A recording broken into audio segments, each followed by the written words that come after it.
Hello dear students.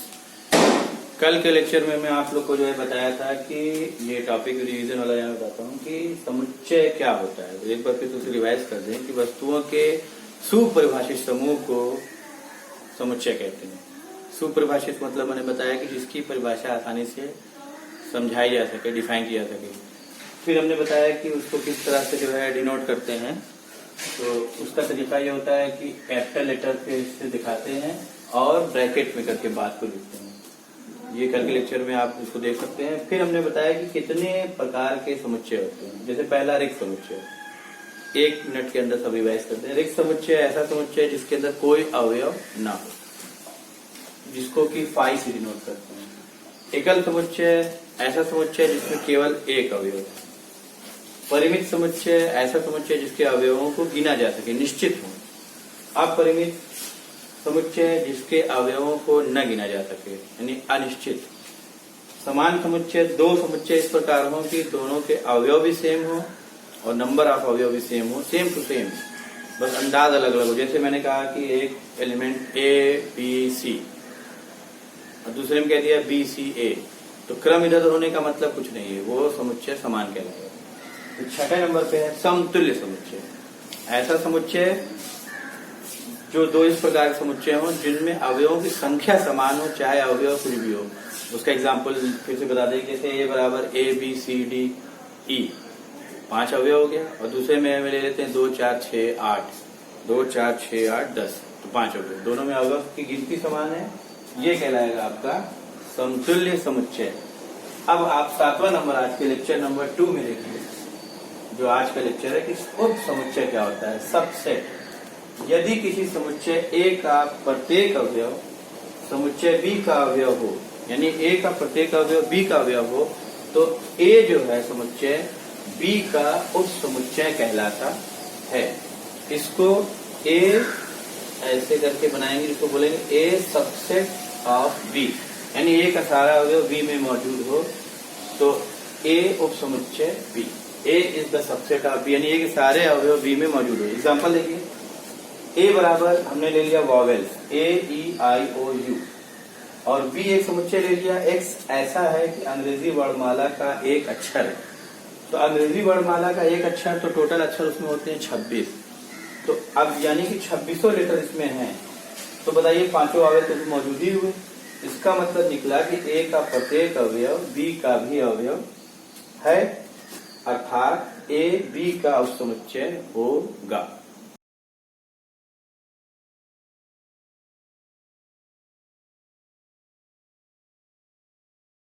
8वां point देखिए, अधिसमुच्चय यानी superset. Superset क्या होता है कि मान लेते हैं A जो है B का उप समुच्चय है। उप समुच्चय मैंने पिछले अभी पॉइंट बताया, अर्थात A is the subset of B, यानी A अगर B का उप समुच्चय है तो B को A का अधिसमुच्चय कहेंगे। यानी अगर A B का उप समुच्चय होगा तो उसका उल्टा B को A का अधिसमुच्चय। उदाहरण देखिए, A बराबर 1 2 3 और B बराबर हमने लिया 1 2 3 4। तब क्या तय हुआ, इसमें 3 एलिमेंट है, इसमें 4, यानी इसके सारे एलिमेंट इसमें मौजूद हैं। तो A B का उप समुच्चय है, अतः B A का अधिसमुच्चय होगा। कन्फर्म। इसके बाद आपको मुझे बताना है कि समुच्चयों के ऊपर कुछ महत्वपूर्ण प्रमेय, उन प्रमेय को मैं इसके बाद अभी शुरू करता हूं। एक और सेट देख लीजिए, पावर सेट यानी घात समुच्चय। किसी भी समुच्चय के सभी उप समुच्चयों का समुच्चय घात समुच्चय कहलाता है। इसको P और ब्रैकेट में A से प्रदर्शित करते हैं। जैसे कि A बराबर हमने मान लिया एक सेट है 1 और 2, तो प्रमेय भी हम आपको बताते हैं, लेकिन ये जान लीजिए उप समुच्चय इसका क्या हो जाएगा, 1 और 2 है तो 5 हो जाएगा, 1 हो जाएगा, 2 हो जाएगा और फिर 1 2।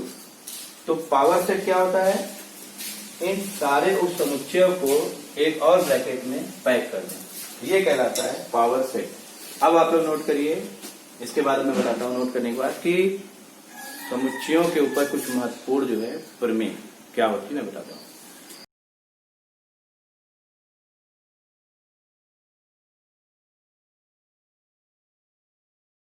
आपको जिक्र किया, देखिए प्रमेय नंबर 1 क्या है रिक्त समुच्चय प्रत्येक समुच्चय का उप समुच्चय होता है। मतलब कि कोई भी समुच्चय होगा तो उसका उप समुच्चय रिक्त समुच्चय होना ही होना है। रिक्त समुच्चय हमने आपको बताया, ऐसे पता चल सकता है। दूसरा प्रमेय, प्रत्येक समुच्चय स्वयं का उप समुच्चय होता है।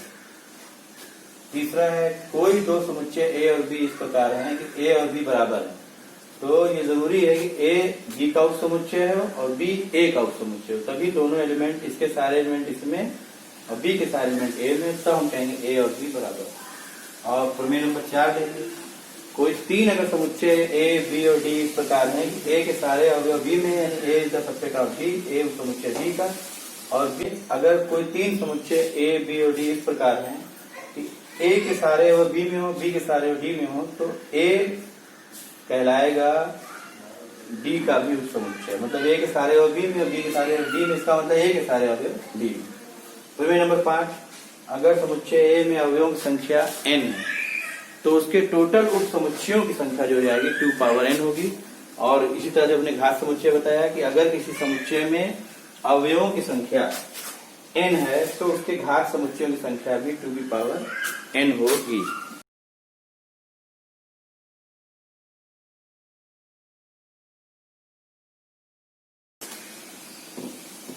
एक्सरसाइज 1.3 सवाल देखिए कि अगर a बराबर a b c d, ये दूसरे का चौथा क्वेश्चन है, तो उसके उप समुच्चय की संख्या क्या होगी, उप समुच्चय क्या होंगे, इसको मुझे बताना है। तो प्रमेय के हिसाब से मैंने आपको जो पिछले भी लेक्चर बोला कि उप समुच्चय प्रत्येक समुच्चय का जो है फाई होता है, उप समुच्चय होता है, फाई लिख दिया मैंने।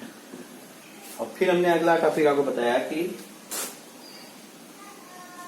जितने अवयव होते हैं उसका 2 पावर n होता है। तो उस हिसाब से 1 2 3 4 तो 2 की पावर 4, तो 2 दूनी 4 दूनी 8 8 मतलब कि 16 जो है एलिमेंट होंगे। अब आइए देखा जाए तो पाई एक आ गया, इसके बाद ए अकेला होगा, फिर बी अकेला होगा, फिर सी अकेला होगा, इसी तरह से डी होगा।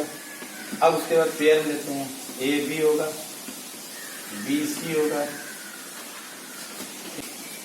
ए सी और डी होगा।